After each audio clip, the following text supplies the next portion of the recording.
Smaller than a grain of rice, yet containing up to 60% pure oil. Sesame seeds are truly a tiny treasure trove, with the power to nourish the heart, enhance beauty, and slow aging. Have you ever wondered how over 6 million tons of sesame seeds are harvested and pressed into golden sesame oil, bringing in billions of dollars to the global food industry each year? That journey begins in arid fields, where poor soil and scorching winds shape each seed into a dense, flavorful gem of the tropics. From these harsh farmlands, the tiny seeds are transported to cutting-edge factories, where modern technology and human hands transform them into premium sesame oil, silky tahini, and rich, sweet halva that captivates taste buds around the world.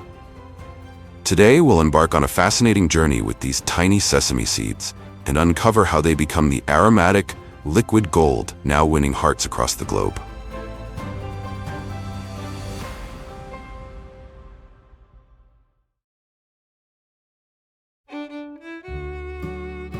Imagine standing in the middle of vast sesame fields under the blazing sun, where each tiny plant clings tenaciously to the dry, cracked soil. Welcome to India, where sesame isn't just cultivated, but cherished as a part of the nation's cultural soul. Every year, India produces around 2 million tons of sesame seeds, accounting for nearly 20% of global output, far surpassing any other country. Compared to olive oil, expensive yet mild in flavor, sesame oil is up to 40% cheaper and contains twice the amount of antioxidants, making it a powerful agent against cellular aging. And just a few drops of roasted sesame oil can transform an ordinary stir-fry into a bold, unforgettable culinary experience. Here's a little-known fact. Sesame is among the top 9 most common food allergens in the world. Even trace amounts can trigger severe reactions. That's why in countries like the US, all products containing sesame are legally required to declare it clearly on their labels to protect consumers. Behind those strict regulations lies a truly remarkable journey, where tiny, seemingly fragile sesame seeds kick off a sustainable production chain stretching from sun-scorched fields to dinner tables around the world. This journey begins in January, when cracked, sun-baked soil is plowed and made ready to welcome a small but astonishingly resilient plant. Sesame needs no fertile soil, little water, only sunlight and patience. After being sown by machine, farmers wait as the first green sprouts emerge through nature's harshness. The earth is so dry that rice withers, yet sesame continues to grow quietly, needing no care. Within 90 to 100 days, sesame plants rise tall, blooming with soft white-pink flowers that signal a bountiful season ahead.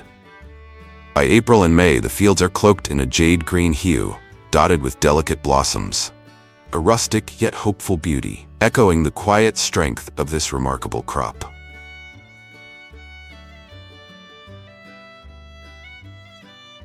And then, after days of sun and wind, the once quiet fields begin to stir, signaling the moment when tiny golden seeds start to reveal themselves beneath their dry, brown husks.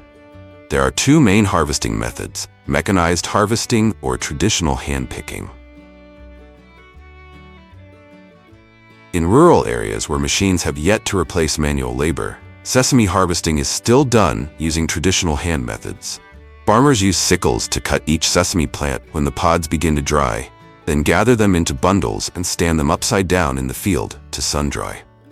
This inverted position allows sap to drain toward the base, helping the pods dry faster and reducing mold growth. After about a week, when the pods become brittle and start to split, farmers gently strike the base of the plants against a tarp to release the seeds.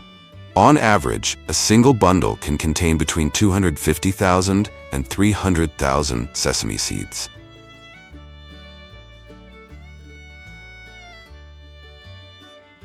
Sesame is a tough challenge in modern agriculture. The dry pods crack easily, and the seeds are extremely light, to the point that with just level 3 wind, millions of seeds can be blown off the field in under 10 minutes. An entire harvest can be lost simply because the wind picks up at the wrong time. At large farms in the United States, sesame is harvested using combine harvesters, specialized machines capable of cutting, shaking, and separating the seeds all in a single pass. With high speed and optimal precision, this mechanized system not only increases productivity, but also serves as a shield to protect months of labor, especially when just a slight change in weather can wipe out the entire effort. In 2022, a farm in Texas lost more than 2 tons of sesame in a single afternoon after failing to stop the machine when the wind began to shift. Although mechanical harvesting offers major advantages in productivity and labor costs, it also requires significant investment in equipment and maintenance. That's why in many rural areas, farmers still stick to traditional methods, cutting each plant by hand with a sickle, drying them in the field, and threshing manually. Slower and more labor-intensive, but it's how they preserve every precious drop of dry sunlight from their fields.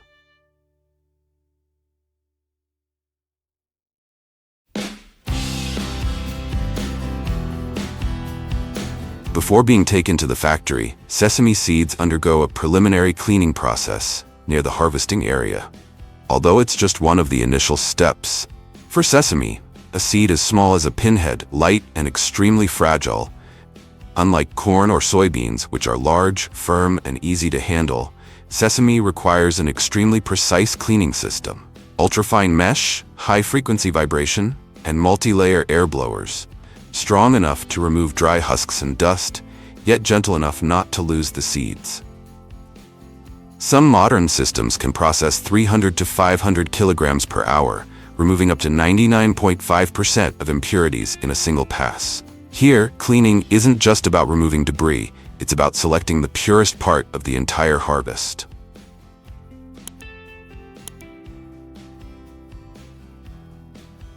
Once sorted, the sesame seeds are transferred to the bagging area. They are packed into large sacks weighing between 30 and 50 kilograms, making them easier to store, handle, and transport to the factories that produce sesame oil, tahini, and halva.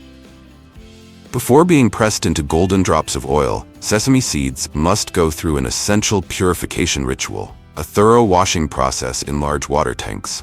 Here, hundreds of kilograms of tiny seeds are continuously stirred in clean water. Dust, bits of husk, and fine impurities are all swept away, while the shape and integrity of the seeds remain fully intact. The entire washing system operates in a closed, automated cycle, allowing for fast and efficient cleaning without damaging the seeds. After washing, the seeds are poured into ultrafine stainless steel mesh baskets to drain.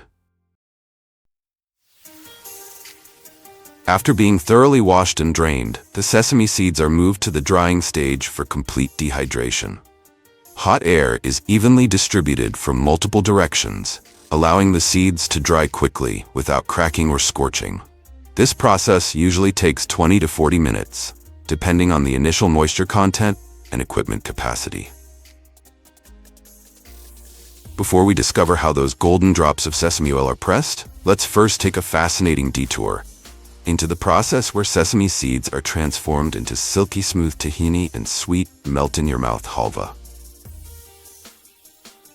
The tahini-making process begins with the awakening of sesame seeds in the roasting chamber, where temperatures of 150 to 180 degrees Celsius transform each tiny seed into a rich, nutty treasure. Much like coffee, lightly roasted sesame yields a delicate, mellow flavor favored in Lebanon, while darker roasts produce a deeper brown color and bold aroma typical of Israeli style. Just a few minutes difference can turn a masterpiece into a disaster. Because roasting sesame isn't just a technique, it's a refined art. After being perfectly roasted, the sesame seeds are sent to the grinding stage to be processed into their signature smooth, creamy texture. Under intense pressure, they break apart, releasing their precious oils and quickly blending into a golden, honey-like stream. True tahini must have an almost perfectly smooth consistency. No clumps, no oil separation. Immediately after grinding, the tahini is poured directly into bottles or cans on a high-speed sterile filling line. Thousands of units are packaged every hour with absolute precision and hygiene, ready for the shelves with their full, authentic flavor intact. Tahini isn't just the soul of hummus or baba ganoush, it's the golden fat of Middle Eastern cuisine. Just one spoonful can brighten a salad, elevate a lemon garlic dressing, or enrich a batch of cookies with its natural creaminess. From vegetarian dishes to grilled meats, from cold sauces to warm ones, tahini always finds a way to assert its place in every modern kitchen. Do you think the journey of tahini ends here? Not at all. The smooth, creamy tahini, the very essence of the sesame seed, continues its path into a new chapter to become one of the Middle East's most iconic desserts, Sesame Halva. The process begins by heating a mixture of sugar, glucose syrup, and water in a large pot at a temperature of 120 to 130 degrees until it transforms into a thick, caramel-like consistency. This base is not just a foundation, it is the backbone of halva, determining its signature texture: crumbly, firm, and melt in your mouth. Just a few degrees off and the halva can turn rock hard or sticky like candy. Which is why precise temperature control is the fine line between success and a failed batch. Once the tahini and sugar mixture reaches the perfect level of cohesion, it's time to add the secondary ingredients that define the final flavor. Vibrant green pistachios, crunchy almonds, rich cocoa, aromatic vanilla, or sweet raisins all contribute to the distinct identity of each halva batch. These not only enhance the flavor, but also create a multi-layered texture, from crisp to soft, from nutty to sweet. In some workshops, the surface is finished with a topping of toasted sesame, shredded coconut, or chopped cashews, a unique signature that makes every batch one of a kind. Right after mixing, the warm halva mass is kneaded into shape and carefully placed into stainless steel molds for forming. This stage demands both finesse and precision. If the mixture is too soft, it won't hold its form. Once completely cooled, the halva is cut into neat square or rectangular blocks, ready to enter the packaging line.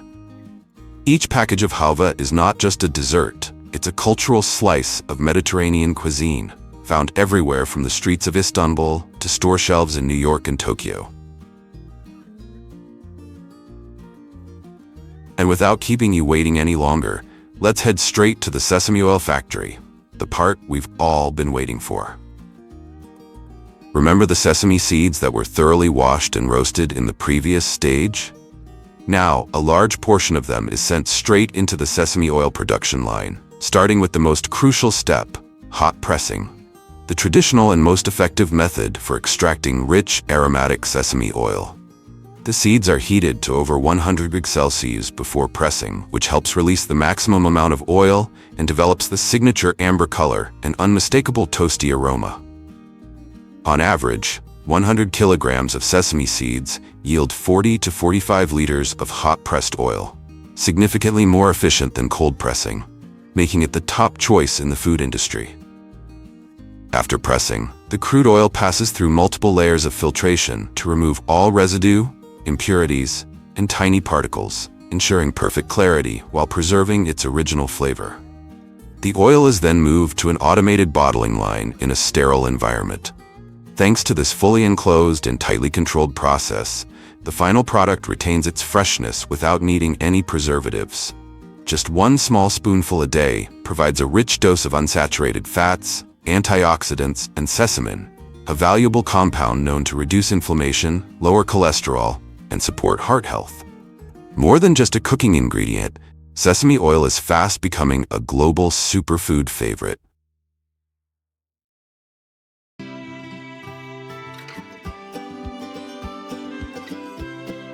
Canola is one of the most important crops in North America and Europe, playing a key role in making cooking oil and biofuels. In North America, it's grown mostly in Canada's prairie provinces, as well as in U.S. states like North Dakota and Montana, where the cool weather and rich soil are perfect for canola. But canola isn't just big in North America. It's also a major crop in Europe, with countries like Germany, France, Poland, and the UK leading the way.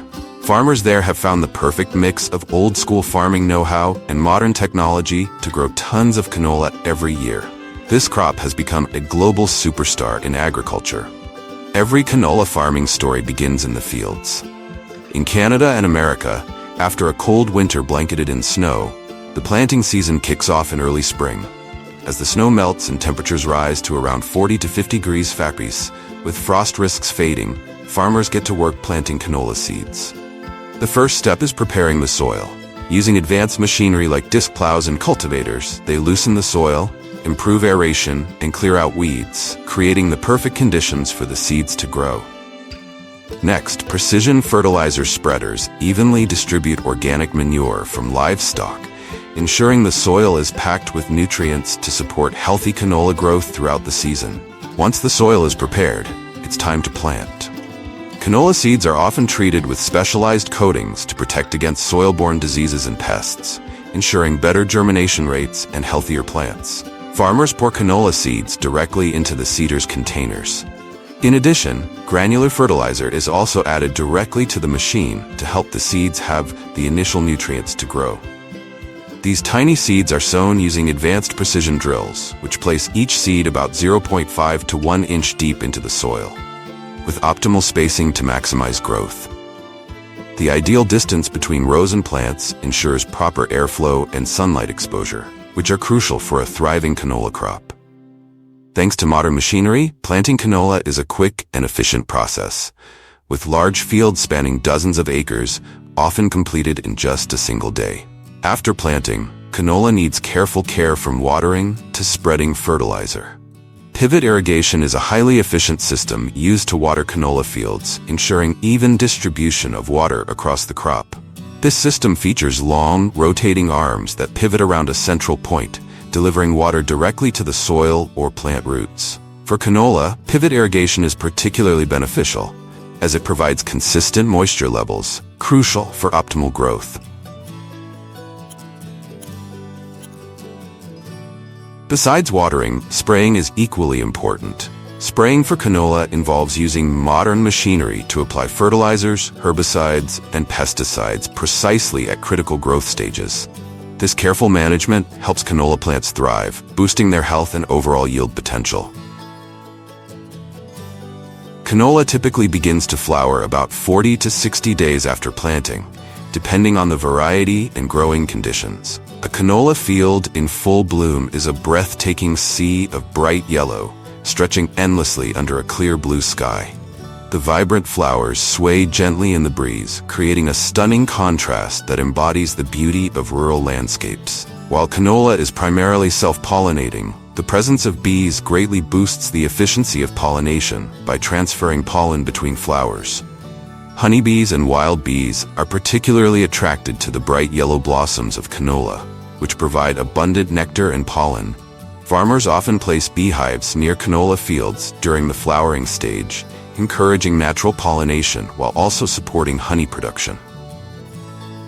This flowering stage usually lasts for 2 to 3 weeks. The harvesting process for canola begins when the seeds inside the pods are fully developed and the plants turn a golden brown, signaling that it's time to harvest. Canola is harvested using modern combine harvesters. Come with me to large farms in North America and Europe to witness the harvesting process.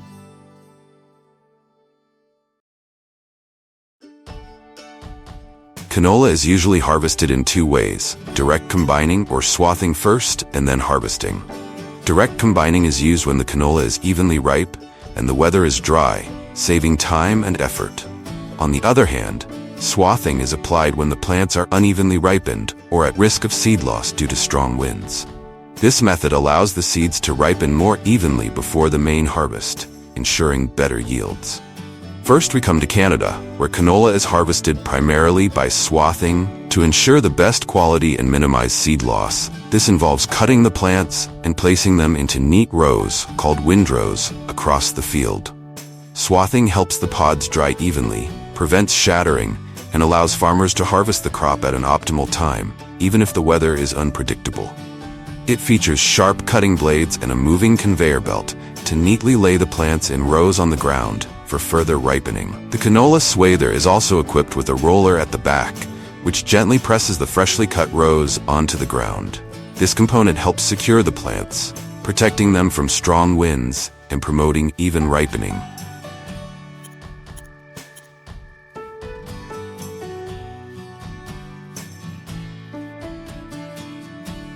Once the windrows have dried to the right moisture level, specialized combine harvesters equipped with advanced cutting heads are brought in to complete the process.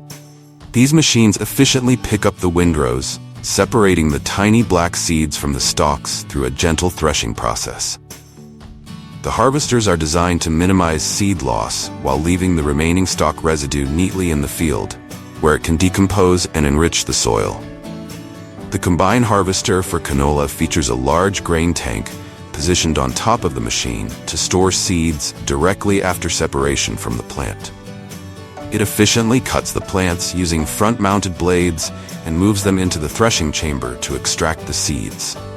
The canola seeds are collected and transported into the top-mounted tank via a conveyor system, while the stalks and leaves are discharged out the back. When the bin is full, the canola is transferred to a trailer for transport to storage.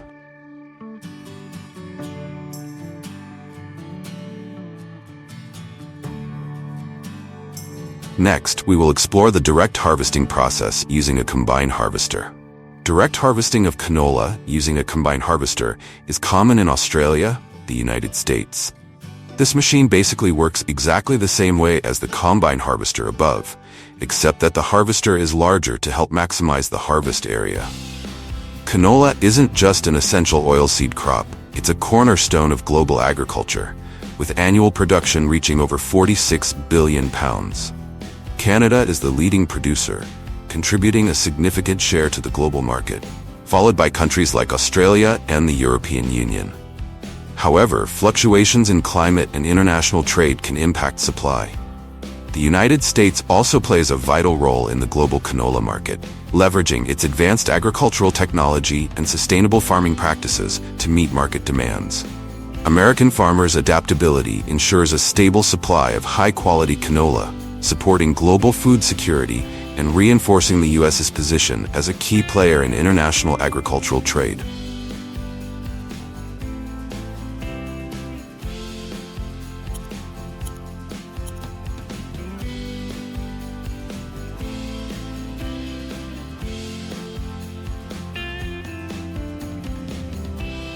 For large-scale operations, multiple harvesters often work in formation, moving rhythmically across the field to complete the harvest in the shortest time possible.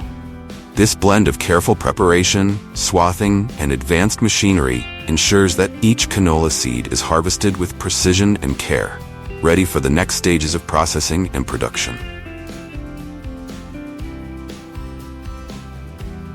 After harvesting, canola is transported to the oil press by truck.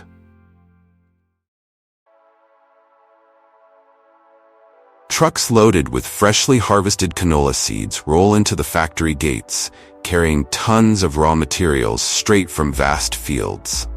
The seeds are weighed and inspected for quality before being unloaded onto conveyor belts, beginning their journey through the modern oil extraction process. The process of unloading canola seeds from the truck into the storage facility is quick and efficient. The truck is positioned over a grating that covers the storage pit, and the bottom hatch of the truck is opened to let the seeds flow down. The canola seeds are then transferred via conveyor belts or augers into the main storage silo, ensuring minimal spillage. The canola seeds move steadily along the conveyor belt, passing through initial cleaning stations to remove debris like leaves, stems, and dirt. From there, the seeds are guided into crushers or rollers, where they are gently cracked to loosen the oil-rich hulls from the inner kernels. This process ensures the kernels are ready for further conditioning and oil extraction. Next, they are fed into mechanical presses or expellers that extract a portion of the oil. To maximize yield, the remaining seed meal is processed in solvent extraction machines, where food-grade hexane is used to extract the remaining oil. The oil collected from both processes is then filtered and sent to storage tanks for refining.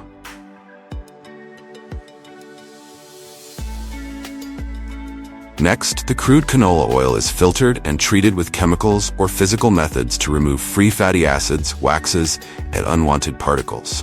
The oil is then decolorized and deodorized with activated carbon and steam, resulting in pure, safe, and flavorful canola oil for consumption.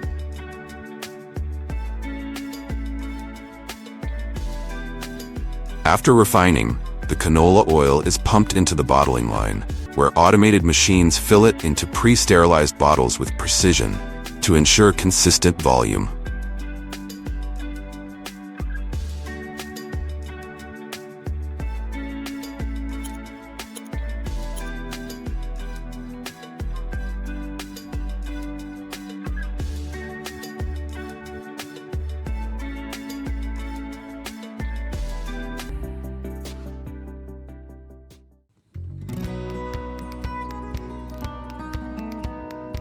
California's Mediterranean climate is ideal for growing tomatoes, as they thrive in warm conditions. Average temperatures ranging from 70 degrees Fahrenheit to 85 degrees Fahrenheit during the spring and summer months promote strong growth from seedling stages to flowering and fruiting. The state's high daytime temperatures and cooler nights not only promote plant growth, but also enhance the quality of the tomatoes, increasing their natural sweetness. The tomato planting season in California typically runs from February to May, with harvesting from late June to October, depending on whether the tomatoes are intended for fresh consumption or processing. Choosing the right seeds is crucial for healthy growth. American farmers often opt for disease-resistant and high-yield varieties. Common greenhouse tomato varieties include those that are heat-tolerant and suitable for indoor conditions. Once selected, seeds are treated to prevent disease and ensure the highest germination rate. Cherry tomatoes, Roma tomatoes, and beefsteak tomatoes are the most commonly grown types in greenhouses. Roma tomatoes are Italian plum varieties known for their tangy, fresh taste, making them excellent for sauces, tomato pastes, or stews. Beefsteak tomatoes are large, juicy, and ideal for fresh sauces and dips. Their mild flavor complements many dishes without overpowering them, and they are also great additions to sandwiches. Cherry tomatoes are a favorite among tomato enthusiasts. Available in various colors, they are a staple in cooking, adding flavor to any meal. In greenhouses, farmers typically use sterilized soil to eliminate pathogens and pests. The soil is tested to ensure it contains adequate nutrients like nitrogen, phosphorus, potassium, and has a pH level between 6.0 and 6.8. For tomato cultivation, farmers prepare raised beds or hydroponic systems which facilitate better plant growth and ease the irrigation and nutrient supply process. Tomatoes can be directly seeded or started in trays before being moved to the greenhouse. Seeds are sown at appropriate intervals in germination trays, then placed under optimal temperature and humidity conditions to sprout. After about 6 to 8 weeks, when the seedlings are robust, they are transferred to the soil beds or racks in the greenhouse.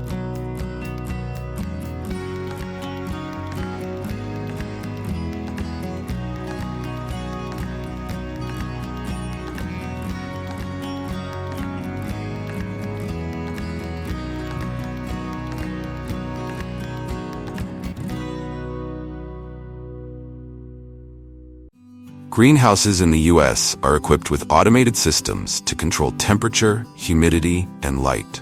The ideal temperature for tomato plants is between 70 degrees Fahrenheit and 85 degrees Fahrenheit during the day and not lower than 55 degrees at night. These systems ensure that tomatoes grow in optimal conditions, regardless of the external weather. Tomatoes in greenhouses are usually grown using trellising methods. Wires or trellis supports allow the plants to grow vertically, maximizing space and supporting stem development. Regular pruning is conducted to focus nutrients on fruit production and enhance photosynthesis. Greenhouse farms in the U.S. often use drip irrigation or hydroponics to deliver water and nutrients directly to the plant roots. This controlled delivery system optimizes plant growth and yields high-quality fruits. In the absence of natural wind or insects, pollination in greenhouses is often done manually or with the help of bumblebees, ensuring a smooth fruiting process.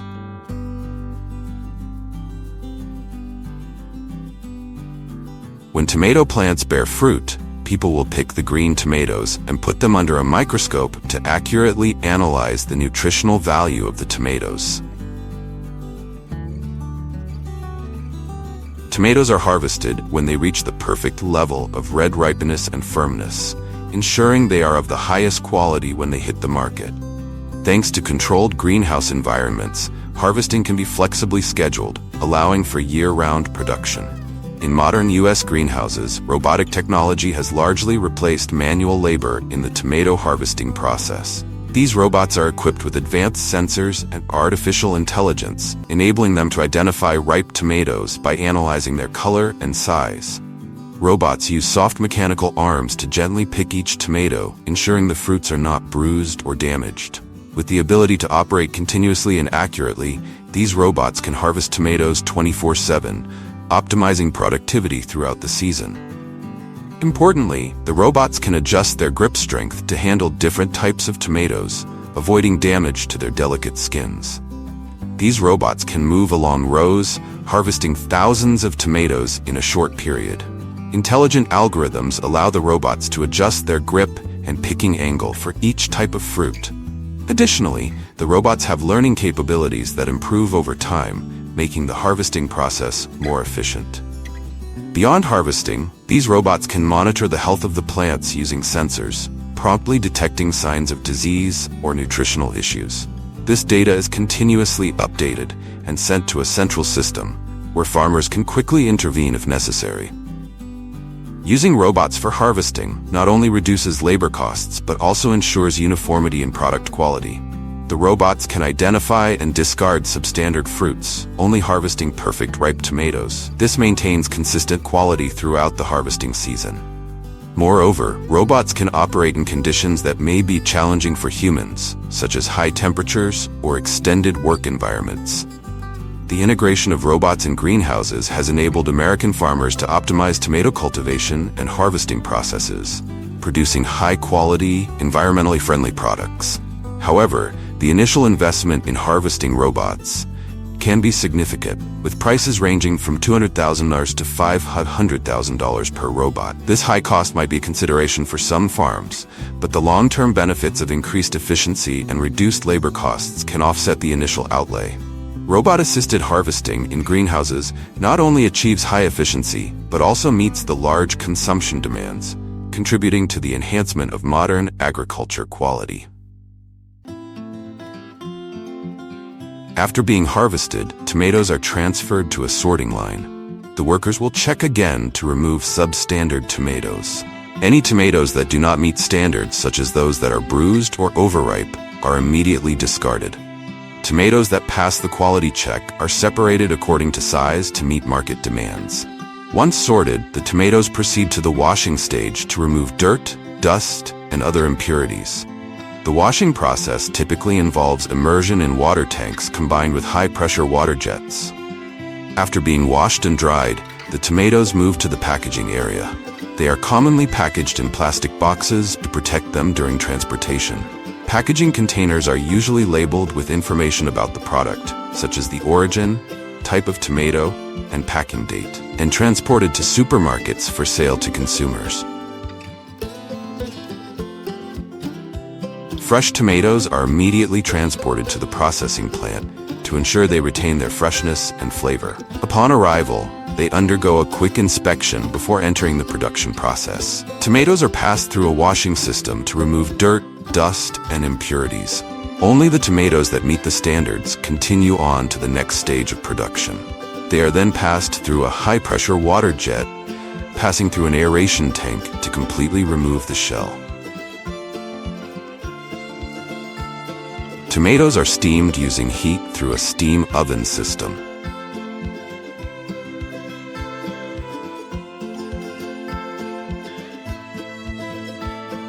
The peeled tomato cores are transported to another line, where workers will do a final sorting and leave only the quality tomatoes.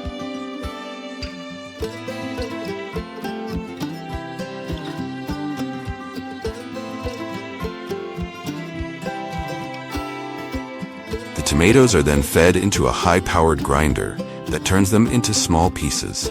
There are rollers on the machine to crush the tomatoes even more. The selected tomatoes are crushed into a pulp and transferred to cooking kettles. The cooking process is strictly controlled in terms of temperature. Ingredients such as vinegar, sugar, salt, and signature Heinz spices are added. Thousands of iron boxes are brought to the automatic canning line, ready to contain ketchup. Once the tomato sauce has reached the perfect consistency and flavor, it is moved to the automatic packaging stage. The packaging process ensures that the product is safely preserved.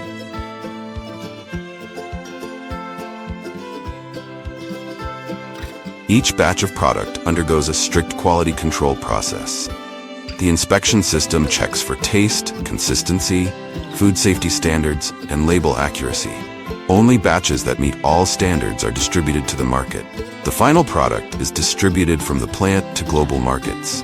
Through this rigorous production process ensures that each bottle of tomato sauce delivered to consumers maintains the distinctive flavor and highest quality. Thank you for taking the time to watch this video. From the harvesting process of millions of tomatoes with modern robots in greenhouses to the production at a world-renowned tomato plant.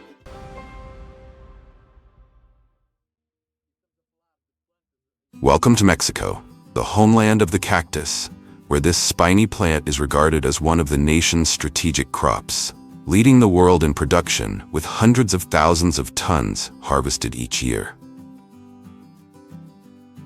More than just an enduring cultural symbol, the cactus serves as a vital source of food, industrial materials, and livelihood for millions. The prickly pear industry alone brings in over 100 million USD annually for Mexico.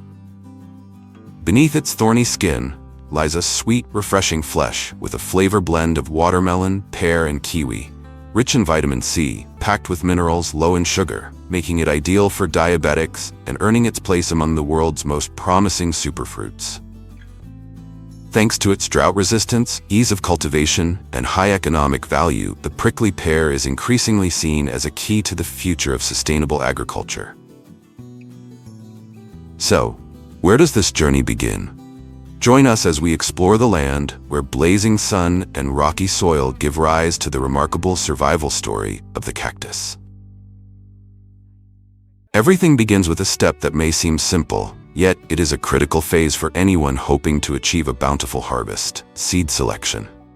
In the semi-arid regions of Mexico, where scorching heat is part of daily life, choosing the right variety is never left to chance. Farmers carefully observe the mother plants from previous seasons, looking for cactus bushes that grow vigorously, resist pests, have thick pads, and bear sweet fruit. From these, they select mature pads that are aged but not yet woody. These pads are then detached and left to dry for a few days, allowing the cut to seal and reducing the risk of rot before replanting. Unlike most crops, cactus nopal isn't propagated by seed, but through vegetative reproduction. From a single juicy pad, a whole new generation can emerge. This isn't just a traditional method, it's how people have learned to be patient, to understand the soil and the plant, and to quietly sow into dry earth a belief that life will return. Once the planting pads are ready, farmers move on to the next crucial step: preparing the soil, the foundation that will nurture an entire new generation under the sun and wind. Although cactus is renowned for its drought tolerance, the soil still needs to be plowed 20 to 30 centimeters deep to break up compacted layers and allow young roots to spread freely. Next, aged manure, typically from cows or chickens, is added to enrich the soil and help retain moisture.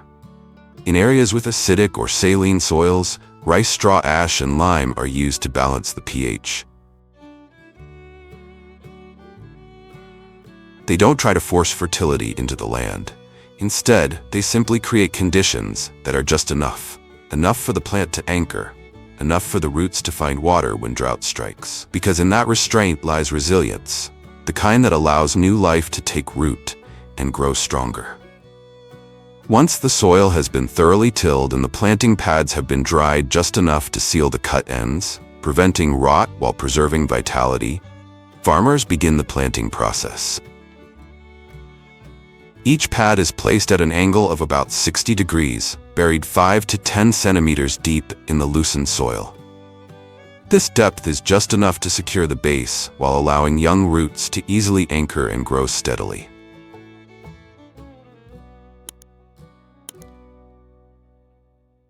As the pads settle into the earth and begin to awaken life within, growers resist the urge to water immediately. For the first 2 weeks, the soil is left dry, encouraging the roots to stretch deeper in search of moisture hidden in lower layers, a natural response that helps the plant establish a stronger foothold in harsh environments. Only when new shoots begin to emerge, those first subtle signs of life, does irrigation begin. Water is applied sparingly, just enough to moisten the soil without making the plant dependent on external sources. With cactus, it's not about how much water is given, but when it arrives, a perfectly timed nudge that tells the young plant it is ready to thrive in a dry and demanding world.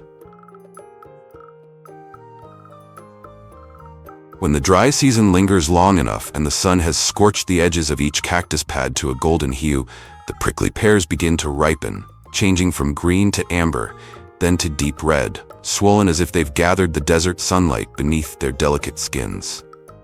This marks the start of the first harvest, a task that must be done gently yet cautiously, as these fruits are both fragile and covered in nearly invisible hair-like spines. Harvesting usually takes place in the early morning when the sun is already casting its light across the desert.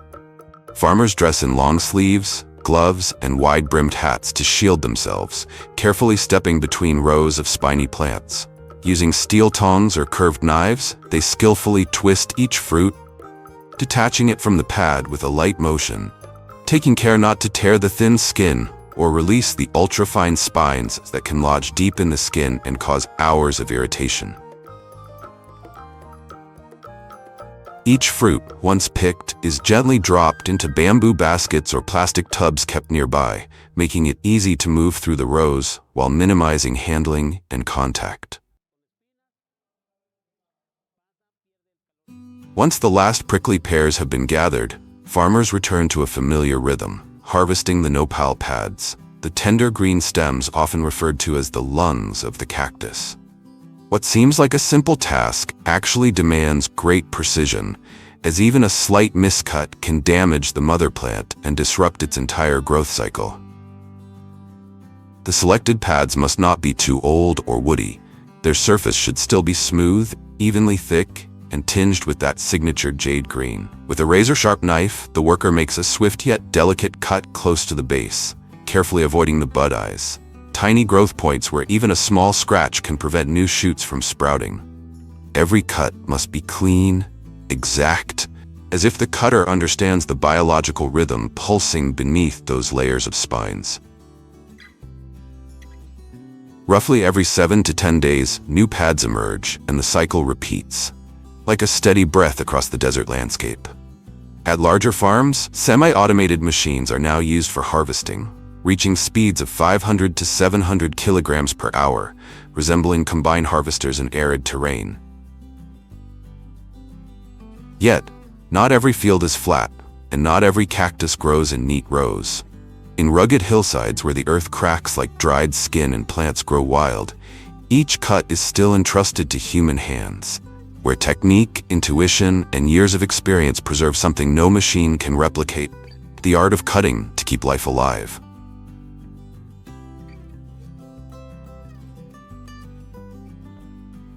Immediately after harvest, both cactus pads and fruits are carefully stacked into ventilated plastic crates and quickly transported to the processing facility. The transport must be completed within the same day to prevent sun exposure from dehydrating the produce or causing the sap to ferment, since just a few hours under the heat can significantly alter the quality. For such perishable crops, speed and gentle handling are critical to preserving freshness. At the processing facility, crates are unloaded by hand or with small forklifts and neatly arranged into batches in the staging area. The space is cool, sheltered, and has clean flooring, helping to reduce temperature shock as the produce transitions from intense sun to shade. Each pad is then manually sorted, rinsed with cold water, gently despined, and left to drain for about 30 minutes. Pads that meet quality standards are packed according to their destination: whole pads for restaurants, sliced portions for supermarkets. Every package is labeled with traceability information and stored in cold rooms at 4 to 8 degrees Celsius, cool enough to preserve the vibrant green color, yet mild enough to retain the pad's natural flavor.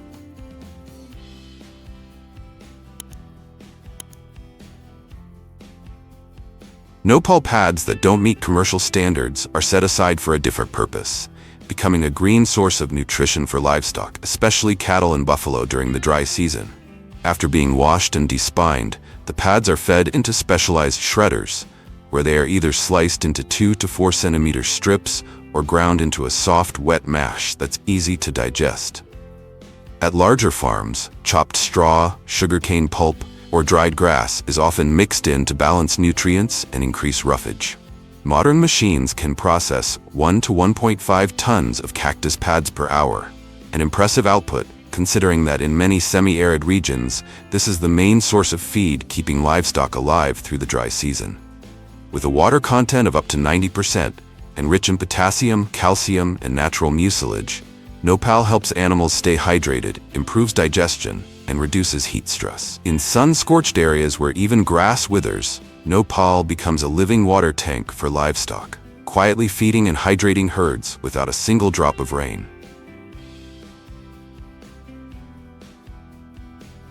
After a short journey from field to facility, the prickly pears rest quietly in crates as if returning from a harsh expedition. Their skins remain plump and vibrant, yet are coated in dust and lined with fine spines, so delicate that a single touch might release an invisible cloud of needles, sharp as the desert's thoughts. To cleanse this natural armor, the fruits pass through soft brushes, rotating slowly under cool water, where each spine falls away like the last grain of sand slipping from the hand of the wind. Water pressure, rotation speed, the tilt of the conveyor belt, everything is calibrated not just by machines, but by experience. For the skin of the prickly pear is as fragile as the final breath of ripeness on the surface of fruit. On large farms, a single machine can process 400 to 600 kilograms of fruit per hour. Yet speed is never prioritized over precision, because even the smallest scratch can begin the fruit's decline within hours.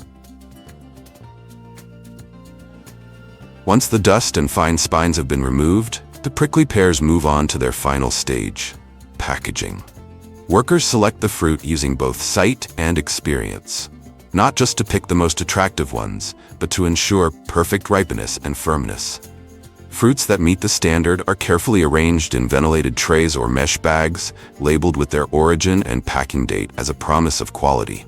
Finally, they are placed in cold storage at 8 to 10 degrees Celsius to preserve their freshness and flavor all the way to the consumer's hands.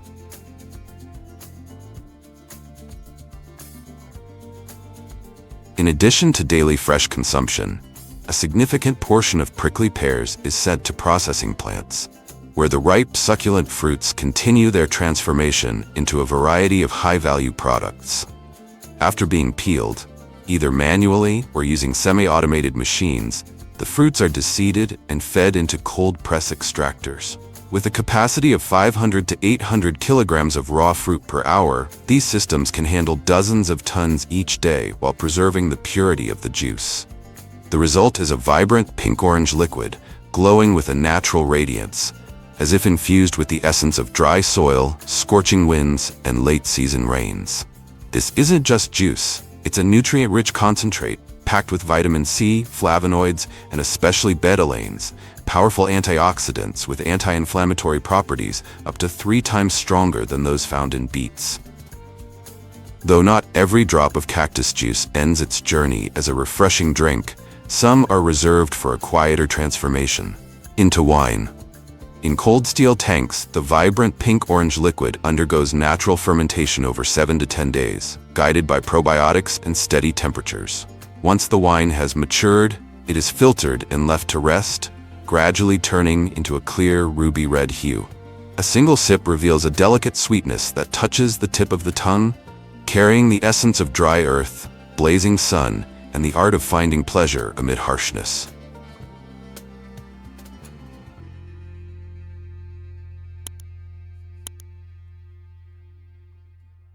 From edible pads to juice, from fresh fruit to fermented wine, the cactus proves that even the most rugged things can reveal gentle beauty when respected and understood.